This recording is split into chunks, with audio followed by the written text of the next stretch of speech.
میں اس بات کو جو ہے اس پہ میں کلیئر کروں کہ یہ جو جعفر ایکسپریس وے کا حملہ ہوا اس کے 2 دن بعد جب ڈاکٹر مہارنگ بلوچ سمیت بلوچ یکجہتی کمیٹی کی جانب سے جو ایک پریس کانفرنس ہوئی اس میں یہ کہا گیا کہ جو لاشیں سول ہاسپٹل میں، کیونکہ ایک افواہ پھیلائی گئی تھی کہ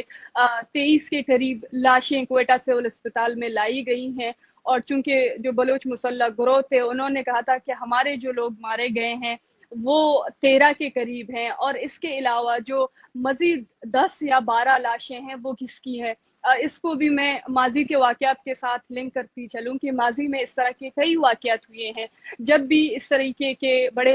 پیمانے پر حملے ہوئے ہیں یا پرتشدد واقعات ہوئے ہیں، اس میں ہم نے دیکھا ہے کہ جو پہلے سے اسٹیٹ کی کسٹڈی میں جو جبری طور پر گمشدہ افراد ہیں ان کو گولیاں مار کر ان کی لاشیں پھینک دی گئی ہیں، اور ان کو فیک انکاؤنٹر کر کے بیانیہ بنایا گیا ہے کہ یہ دہشت گرد ان کو مارا گیا ہے۔ یہ اس کی جو ہے زیارت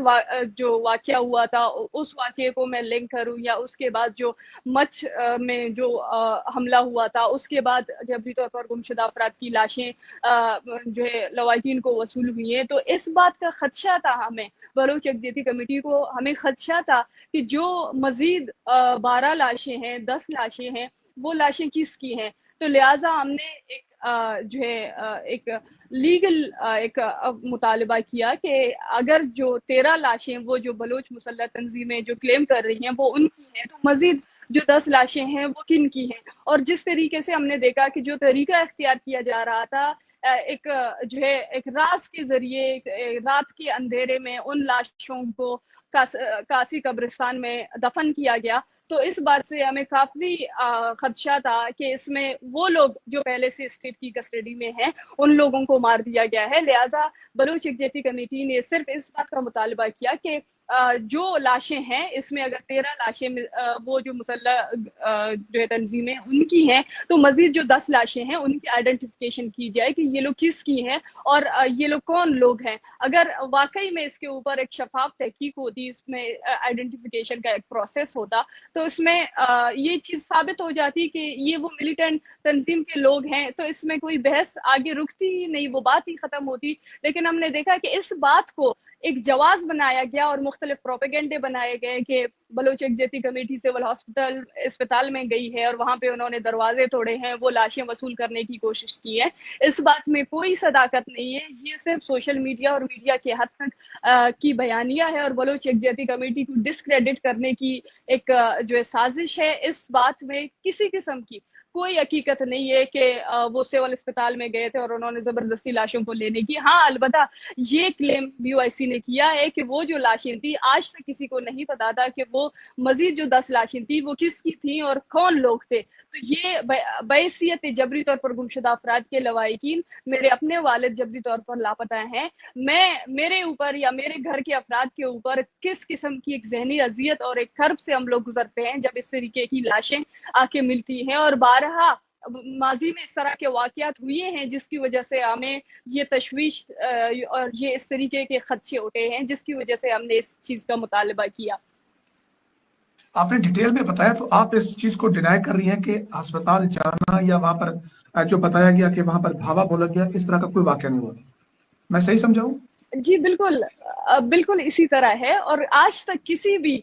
صحافی نے، کسی بھی میڈیا پرسن نے یہ جاننے کی، یہ سمجھنے کی زحمت نہیں کی کہ آخرکار وہ جو کانفرنس ہوئی تھی وہ پریس کانفرنس ہے کیا، کس چیز پر ہے۔ آج تک کسی نے اس چیز کو چلانے کی زحمت نہیں کی، صرف وہ جو ایک ریاستی رٹ ہے، جو ایک ریاستی بیانیہ ہے، اس کو لے کے پاکستان کی تمام اشرافیہ، پاکستان کے تمام صحافی اور سیاستدان اس چیز کو بار بار چلا رہے ہیں، لیکن جو اصل واقعات ہیں، جو صداقت ہے، اس تک کبھی کسی نے جا کر جو ہے تحقیق کرنے کی کوشش نہیں کی۔ اصل میں حقیقت اس کے بالکل برعکس ہے اور اس چیز کو جاننے اور سمجھنے کی ضرورت ہے۔ اس سمی وہ جو پریس کانفرنس جس کا آپ حوالہ دے رہی ہیں وہ یقیناً ریکارڈ ہوئی ہوگی، تو اس کا کوئی ریکارڈ کوئی موجود ہے جو پوری پریس کانفرنس جس کو استفادہ کیا جا سکے یا اصل حقیقت تک پہنچا جا سکے؟ جی اس کا پریس کانفرنس وہ کوئٹہ پریس کلب میں ہوئی تھی اور میڈیا پرسنز کے سامنے ہوئی تھی، اور جو ہے یہ آن دی ریکارڈ یہ پریس کانفرنس ہوئی ہے، یہ کسی بند کمرے میں نہیں ہوئی ہے۔ تو یہ آپ کہیں پر کسی بھی جگہ سے ایزیلی ایکسیس کر سکتے ہیں، اس پریس کانفرنس کو آپ لے کے چلا سکتے ہیں۔ درست ہے. یہ بتائیے کہ اس time doctor Mahrang Baloch almost میرے خیال میں 2 مہینے مکمل ہو چکے ہیں, اتنی قیادت آپ کی جیلوں میں ہے اور ان کا کیسز کا سٹیٹس کیا ہے؟ دیکھیں